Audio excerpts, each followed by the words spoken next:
Katie is an alumni of SUNY Oneonta. Katie, did you graduate in 2018? Exactly. Yeah. And then, so this is Music 108.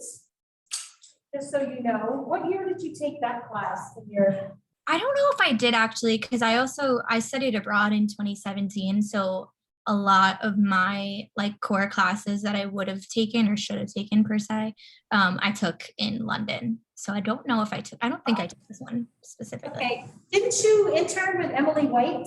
I did. Right. Didn't you meet her in my class here? I did. Oh, you took music. What was that? Was that Music 108 or was that 208? I think it was 108. I don't know, but that's what I thought. I wanted to make sure that I had my story straight. So anyway, you took this class. Yes. So I just want you to just tell our students a little bit about yourself. Sure. So my name is Katie. I went to Oneonta, obviously. I was a freshman in 2014, graduated in 2018. I'm from Long Island.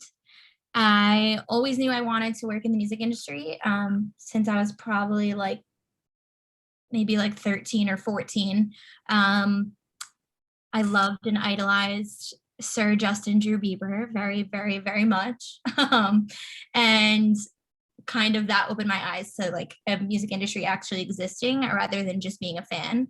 I remember seeing his documentary and that kind of opened my eyes to this whole business. And I was like, wow, you don't just go to a concert and show up and that's it. There's a whole kind of world out there that you can be a part of. And I thought that was so interesting and so cool. And so ever since then, I kind of knew that this is where I wanted to be.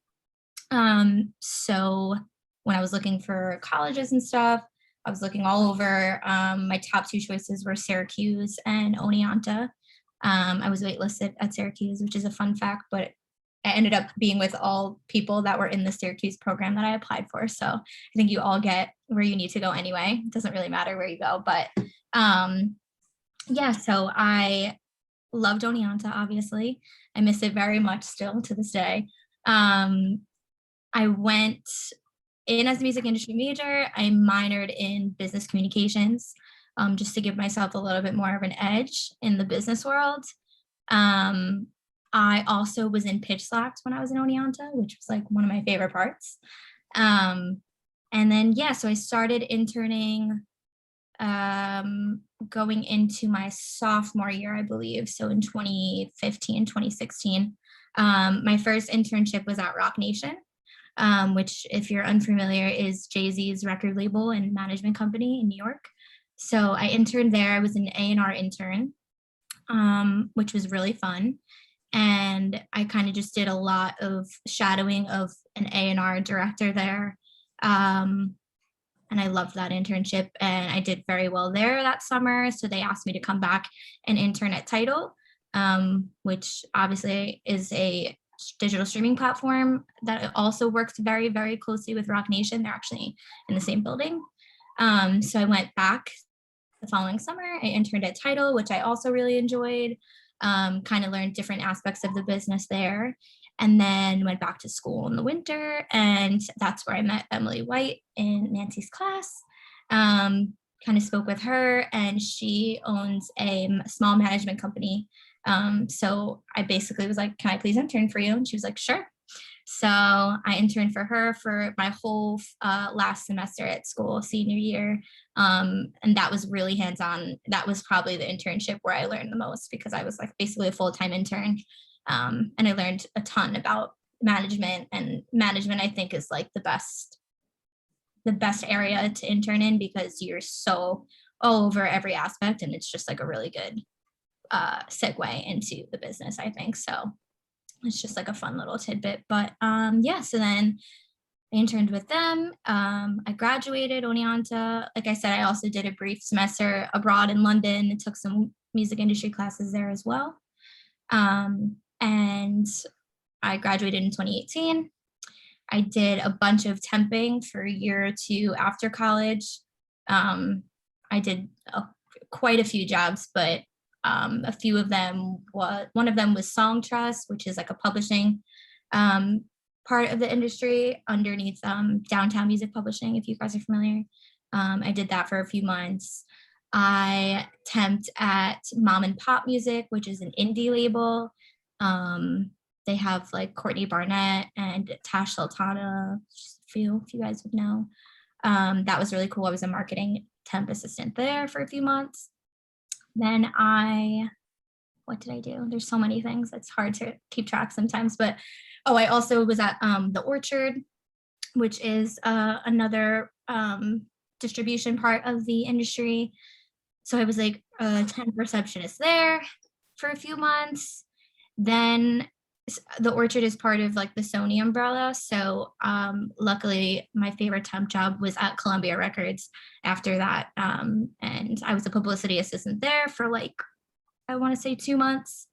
And then I ended up at Island, where I've been for just over 2 years now, where I'm a publicity assistant. And I assist our entire department and all press needs. And yeah, that's pretty much the short version of the story.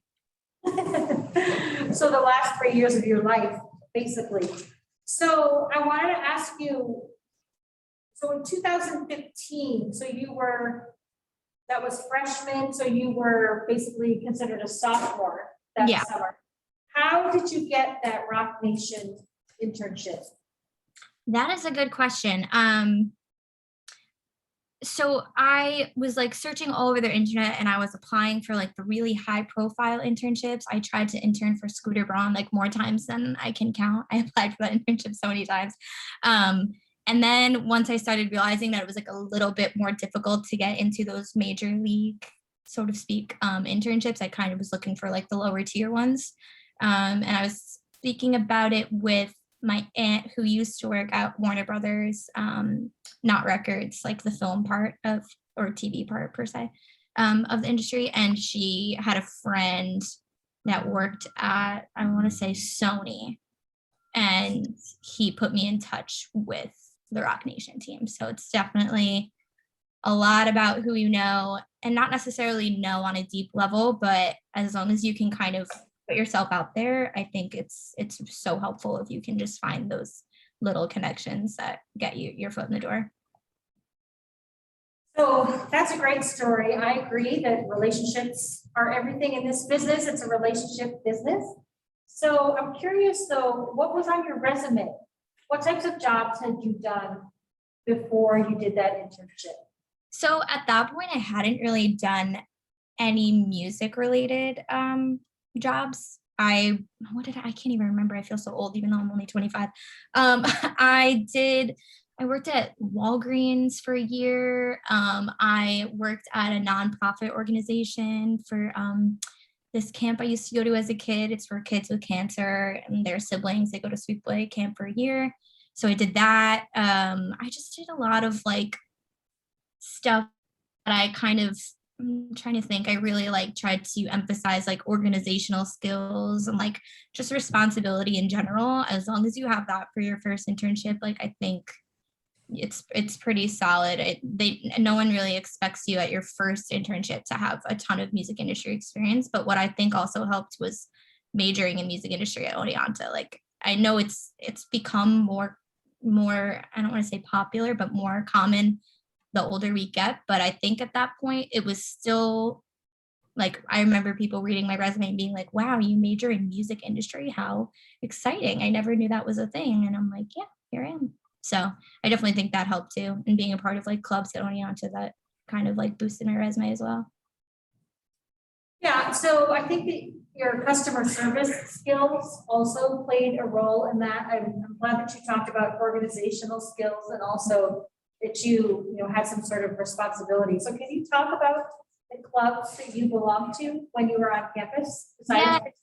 Yeah, so I was in On Mark briefly. I did the marketing club pretty briefly. I tried to get Grammy U going, which I'm not sure if that's happening now, but when I was at Oneonta, it was like a little bit of like a transitional period with the Grammy U club, which I hope is there now because it's really, really great. If you guys. So we had it going full force in 2019 to 20, but I don't think that there's a student we made it a committee in the music industry club, so that it was a Right. music club, so that was pretty big. So that Did you- was, yeah, that was the dilemma when I was there. It was like two separate clubs and people found that like to be difficult. So me and I think Derek Moss like really tried to get it like as a part of music industry club, because I just think like the experience that you can get there being a member of Grammy U is just like top notch. If that's on your resume, like everyone will be interested in knowing that like you're taking that extra step to be involved in the industry while you can. So being a part of music industry club and Grammy U, very, very, very important. I highly recommend. Any other clubs besides Mark and Grammy U? I was in Pitch Slapped, but I mean, that was more just like for fun, but I was the musical director of that. So kind of like an e-board position, I think maybe might have helped.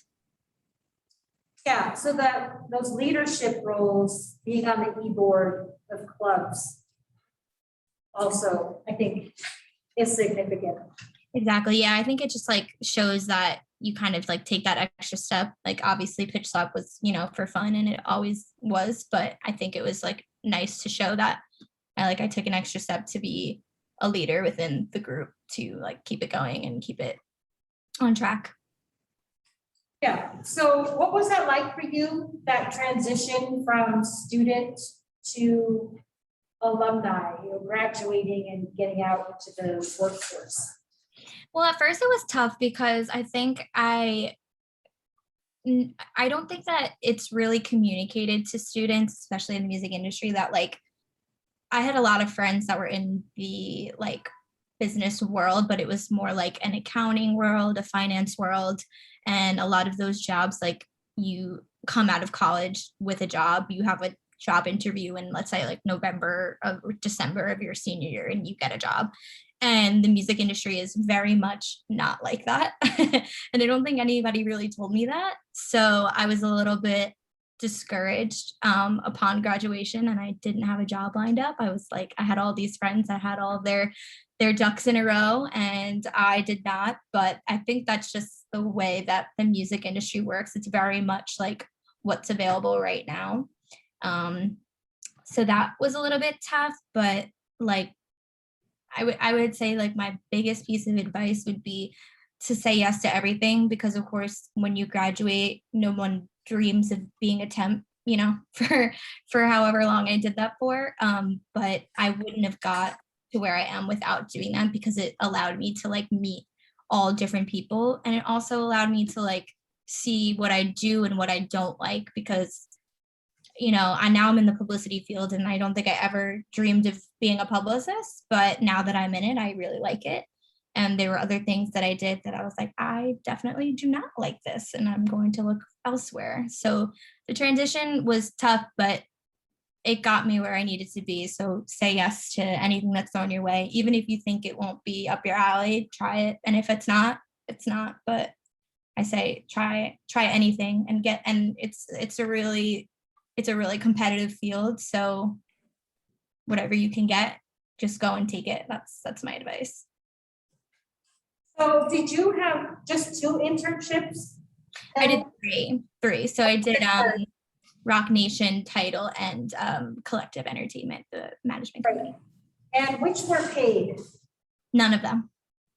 Oh, one of them, not even Emily's house? Emily paid $10 an hour. No, none of them were paid.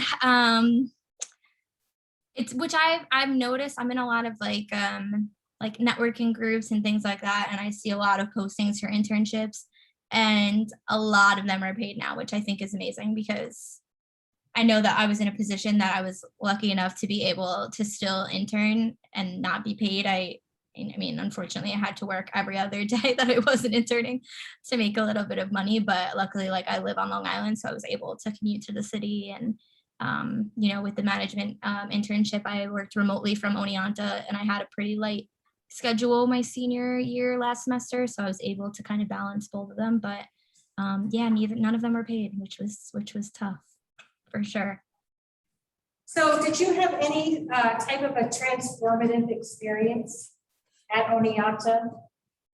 A transformative experience. I just loved Oneonta overall. I really, really did. And like I was saying, to be honest, like my dream was to go to Syracuse, and I'm so glad that I did not go to Syracuse.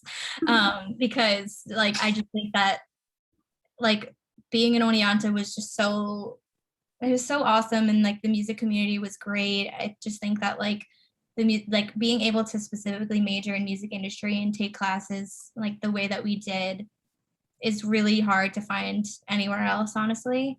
I really loved it. So I don't know if there was like one specific experience that kind of like was transformative, but I just think the whole thing overall, and I felt like really lucky too that I was able to study abroad too, because that just like made me feel so like there's such a big world out there, and it's so nice to be able to like have your school's blessing to go and experience that.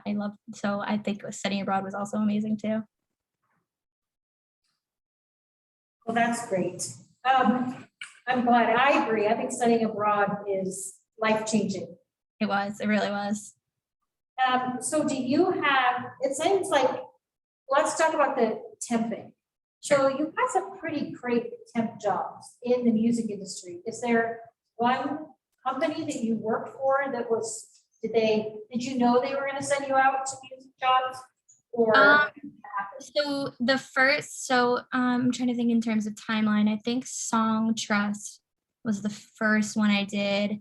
That was actually from the same connection that I had for the Roc Nation internship. So that wasn't through a company, that was just the same guy knew somebody at downtown, which works like in tandem with Song Trust. So that's how I got that one. Mom and Pop, same thing, was just like a job posting that I had applied for. And then after Mom and Pop, I found a temp agency. I want to say it's called Vanguard Staffing, I believe. And that was the one that I had an interview for Epic Records. I didn't get that one. That was for, they wanted like a temporary assistant for Sylvia Rohn, who's the CEO of Epic. I just like didn't have the experience at that time for that. But yeah, so they have like connections with like all the big three, like Sony, Warner, and UMG. So yeah, so I was with Vanguard for a little bit and then made my way over to Island. So can you tell us pre-COVID, what is a day in the life of your job at Island, or how, or even the life of a band coming into Island, and where you get involved in all of that? Yeah. So pre-COVID, so I assist, one actually just left recently, but I was assisting 3 people at the same time, which is tough. But I really think that, like I said, like those temp jobs, like I don't think I would have been able to have the skills to succeed if I didn't try so hard at the other couple of gigs that I had. But yeah, so I was at Island when I'm trying to think of when I first really began. So everything I do revolves around press and publicity. I do a lot of different stuff. Of course, a big part of my job is very admin in terms of, scheduling for my bosses and keeping track of their, expenses and travel and all things like that. As an assistant, like you'll do that in any department that you work in, answering phones and things like that. But then I'm lucky that I have a boss who's just very, like, I just really love my boss, and she's very, what's the word? She really wants me to actually like be a real part of the team. I think you'll find in a lot of like assistant roles that you kind of get stuck into the admin part of your job, but I'm really lucky that I have a boss that really wants me to be involved. So I actually get to be involved in pitching artists for press, whether it's, a newspaper feature, a magazine cover, a TV, performance.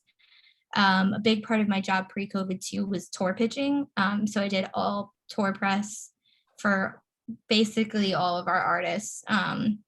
So when they were on the tour, I basically would have their routing up on my desk and I would pitch journalists and TV bookers and all sorts of photographers and people throughout the country, kind like just trying to get them to come to a show, to cover the show, and then to send me whatever features and coverage goes up. So keeping track of all of that and basically being like the middleman between journalists and management and kind of like trying to be that like person that connects the bridge between the two, which is basically what I would consider a publicist. So yeah, I did a lot of tour press. And then of course, when COVID happened, there were no more tours, but it's actually picking up again. So I'm just starting to do that again just now, but that was a huge part of my like day to day. Especially I would have like multiple tours happening at once. So I honestly really like that part of my job. I think it's really fun. So I do that. What else do I do?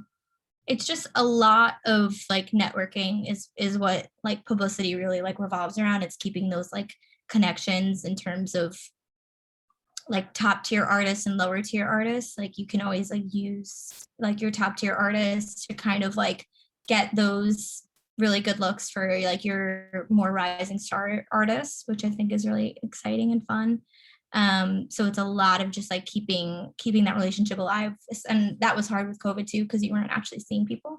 So you had to kind of just like email them out of the blue and be like, hey, just checking in, making sure you're still at your place. And there were so many layoffs too, which was like such a hard hurdle to cross.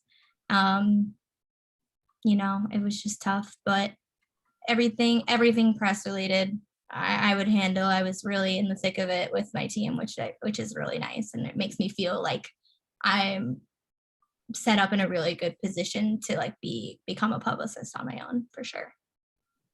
So who are some of the artists that you are working with? So Island has we have a actually pretty large roster and our company is pretty small. We have like the big ones like Demi Lovato and Shawn Mendes, The Killers, Bon Jovi. Those are like the top tier ones, but some of our lower like rising stars. Remy Wolf is like one of my favorite, most exciting acts on our roster right now. Kid Ken. There's so many. I could go on for an hour, but we have so many fun, exciting acts. Remy Wolf and Sabrina Carpenter are probably like my two most exciting ones at the moment. So I'm just going to take a break here and scan the room. Does anyone have a question for Katie? No questions. Okay. So can you talk to us about the marketing campaign and then how press and publicity fits into the marketing campaign? Sure. So I would say like a marketing at least in my company, the way it flows is like marketing campaigns are run by a marketing manager. They're usually called product managers. How I would describe them is they basically are like the in-house management of an artist, and they oversee every aspect of what the artist is up to in terms of publicity and digital and commerce and all of that good stuff. So marketing campaign basically is the lead up to a release. So let's say you have a release coming in about a month, the PM will go into every aspect of like all of the departments and kind of get their plan for what they feel fits the artist and their goals and targets. So like for publicity, it would, you know, for whatever the artist is, they would say, you know, like what are the potential targets that you're looking to reach? What are your goals? Like what are some of those features and looks that you want to get, whether it's a, you know, a Vogue cover, something big like that, or are you trying to get like a couple blogs to cover it, depending on the artist? That is kind of covers the publicity side. Marketing would be like marketing, like in the digital space, like are they going to do anything with Vivo? Are they going to do anything with YouTube? Are they going to do anything with TikTok? All of the like the social platforms. There's like a whole digital team behind that. They'll go to commerce people and say, what playlist are we going to get this on? What kind of support can we expect from Apple Music and Spotify and Tidal and all those platforms? So basically a marketing campaign, to sum it up, is just the plan, the big plan for what is to come for an artist for their release. And it's run by a PM. So what are some big publicity or press campaigns or opportunities that you've been really proud of? When I first started, like I said, I did a lot of tour press. So for me personally, I got a couple of TV looks, which I thought were like really exciting at the time.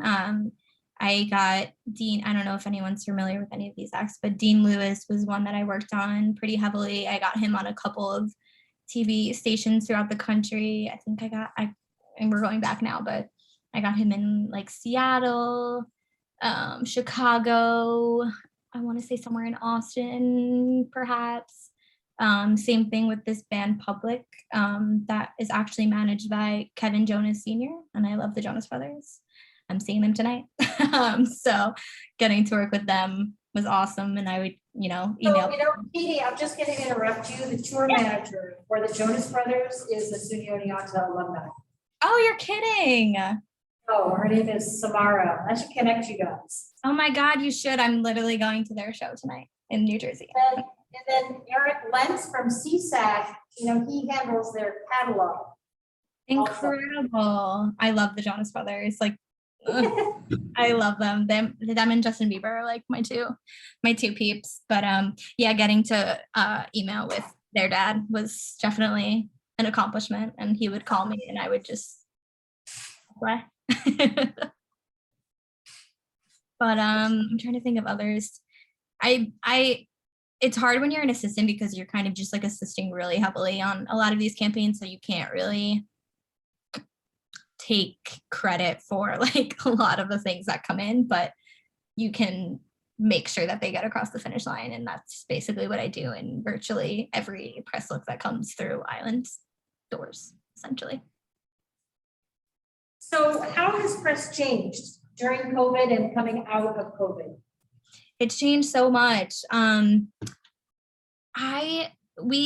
Something that we kind of like are noticing is singles and tracks aren't covered as much as they used to be.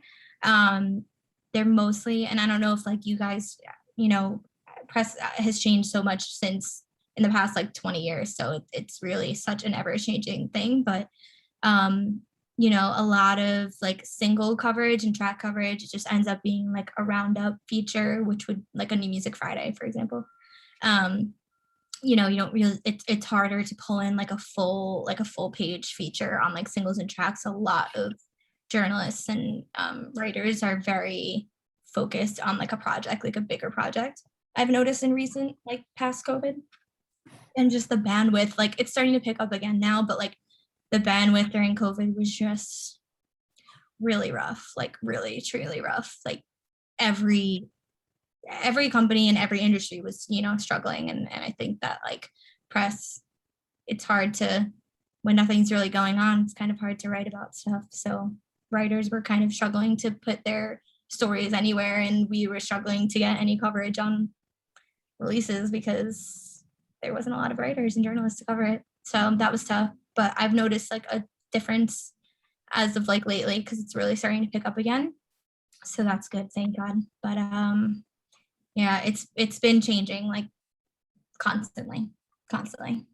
So is the subject matter different than what they're writing about? If they're not writing about singles and other tracks in the release, Mm-hmm. what are writers writing about? How can you pitch them?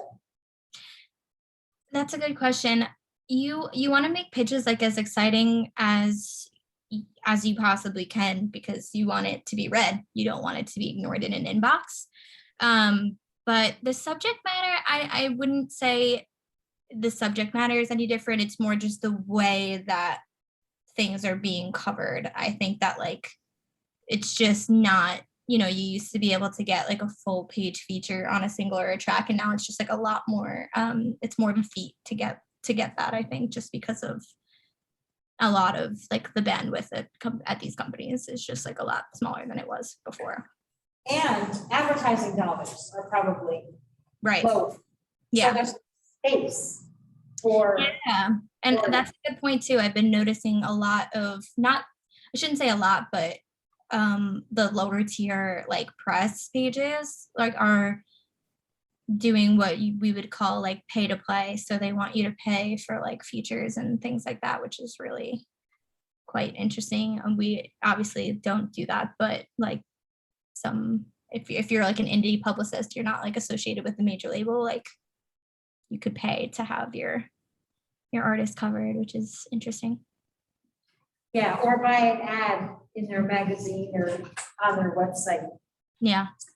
Do you have any interview tips that you want to share, or any questions that you've been asked in an interview setting that you thought was something that you could have been better prepared for?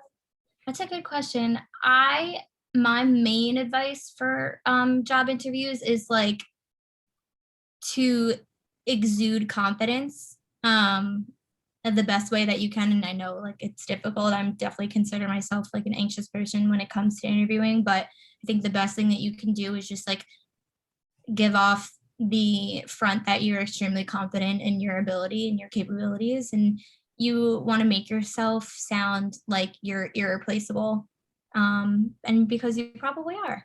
So you want to just give off, even if you're feeling nervous and if you're feeling, anxious about an interview, just put it away for the time being, act as confident as you possibly can. And I think it's very much like this industry is a very much like a yes industry. So if they ask you if you know how to do something, say yes and learn it later. Just put like don't sell yourself short on anything. If you can always you can always go to trusted like contacts and ask for help and ask for like how to do certain things and experience that you think you need, and just exude that confidence. That's my main tip. I think I haven't really been asked anything super crazy in any interviews. I've noticed that the music industry is a very casual place. So you don't have to like dress as formally as you would for other interviews, which is nice. It's pretty casual. It's pretty conversational, I would say. It's not extremely formal, which I think can like take the pressure off a little bit, at least in my experience. Maybe other people have had different experiences, but in mine, it's been like, I would say like moderately formal. So when you came to Oneonta, you knew you wanted to work in the music industry, but it sounds like you didn't know what you wanted to do. So can you talk about that path that you took in not knowing? Yeah. So because you're not a lot of people want to work in the music industry, but they're not sure what they want to do. So it's sort of cool that most people want to do that A&R internship that you did. Yeah, that's what I thought I wanted to do, actually. I always thought that I wanted to work in A&R, but what I realized now is I wanted to work in A&R in the more traditional sense. So, back in the day, and 30 plus years ago, a traditional A&R would go to shows, and that's how they would find their talent, or by the buzz of the people and the buzz of the town. But now it's a lot more digital and a lot more number based. Which personally is not really my thing. So once I kind of, you have to try to know. And once I started experiencing that and seeing how it truly worked, I was like, okay, I don't think that this is really what I thought, and it's just not like the path I would choose. Like, at that point I still was open to things, but I'm like, I think I might veer off the path that I was thinking. So at first I thought it was A&R, and then I thought it might be management, which I'm still like, I'm only 25 and I've been in the business for like 3 to 4 years now. So there's always time to change. I'm not locked into anything at the moment, but I'm liking publicity thus far. And I think it's something I will stick with. I think the only thing I could see myself segueing into is possibly management. Because I think publicity and management are similar in the sense of like logistics, and it's very organizational. It's very like planning. It's not like super duper creative, which, it can be in certain aspects, but it's very much just being like that backbone of like a project and just making sure like things logistically happen and things are organized and things are scheduled. And I kind of like that. I'm like definitely a type A type person. So I think that's like working for me. But yeah, I didn't really know what I wanted until I experienced it throughout like the various jobs that I did, if that answers your question. Yeah, really what you knew what you didn't like. Right. So you just kept Exactly. having interesting opportunities until you found what you like. So I know we have some students in the room who are also pursuing their artist career as well. Mm-hmm. So I wondered if you could talk about an EPK or press kits, or what you think needs to be in there to get noticed. I mean, I think what you're talking about is, it's hard to get people's attention right now. So it is really hard. It's a very, very, very saturated market in terms of like social media. Like I think that since you can just get everything in the palm of your hand, it's just like, I don't know if you guys are familiar with like Bo Burnham, but it's like, can I interest you in everything all the time? It's just everything is always like right there. And it's really makes it really difficult to stand out in a sense. So that's a good question. I mean, my advice is to just, if everything that A&Rs I feel, and again, I'm not an A&R expert, but in my experience, they're very interested in growth and a following that's organic. So they're going to be looking at your followers and they're going to be looking at the views you have on your posts and the data that goes behind your website and how many people visited and all of that fun stuff. I think that press kind of comes in a later stage of a campaign. I think it's pretty rare when like press is what drives a campaign, because in my opinion, I think it's really more like the reaction to, the what's the word I'm looking for? Like the stamina that you're like building.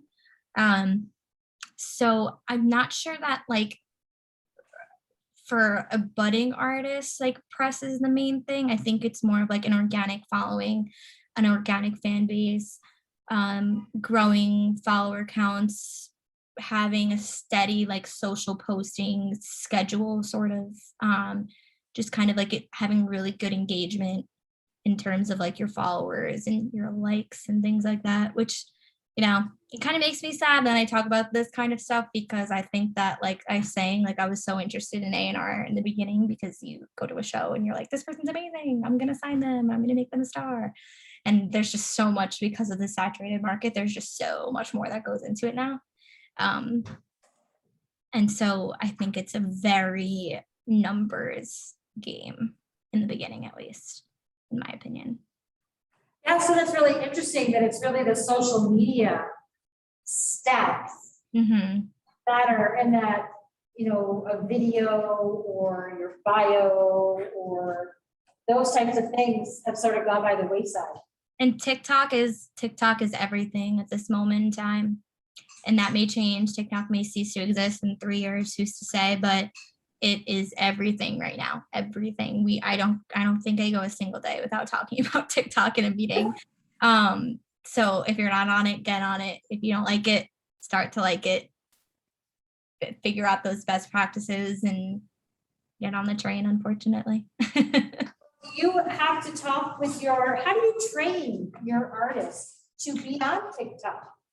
I personally, that's not like the field that I am in, but there are like social media strategists and like digital people I'm at a label. So like if you're signed to a label, there are people that like do this for you and like live and breathe TikTok. And like I have a friend like at my company who was like all over this. She's constantly like coming up with new ideas and like staying on trends, and it's really interesting, honestly, and it's like not something that I'm seriously involved in, but I honestly will occasionally come up with an idea and I send it and it's been executed, so it's pretty fun when that happens.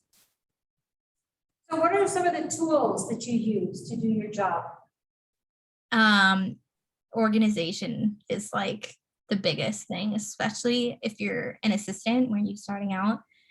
You have to be like all over everything, especially in terms of like schedules. Kind of, I know being an assistant is tough, but a big part of it is like figuring out your boss's groove. And once you do that, like you're poised for success, I think. You just kind of have to figure out like every person is different, so everyone likes things certain ways and likes to execute things differently. So once you just like get in that groove, you want to get there as fast as you can, of course, but obviously it takes a hot minute.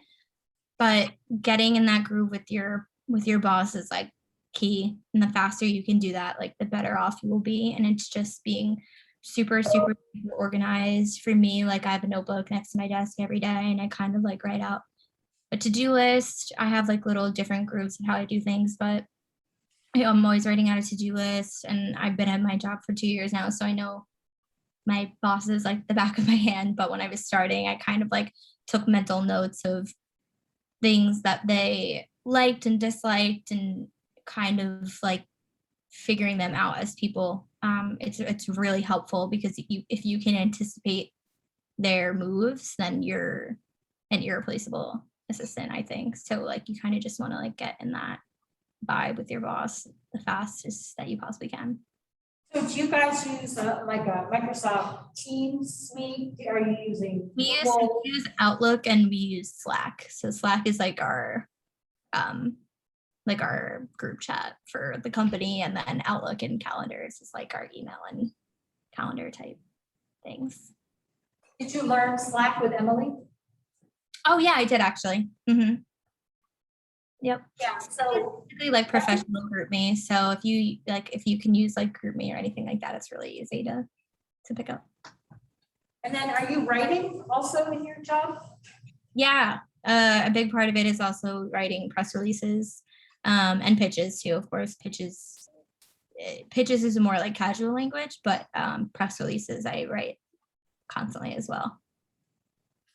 And then what about resumes? Do you have any resume tips? Ooh, yeah, that's a good question. I took Mr. Pignato's class in Oneonta. I forget what it was called. Maybe music industry communications. I think it's called. He if you haven't taken it yet, you should.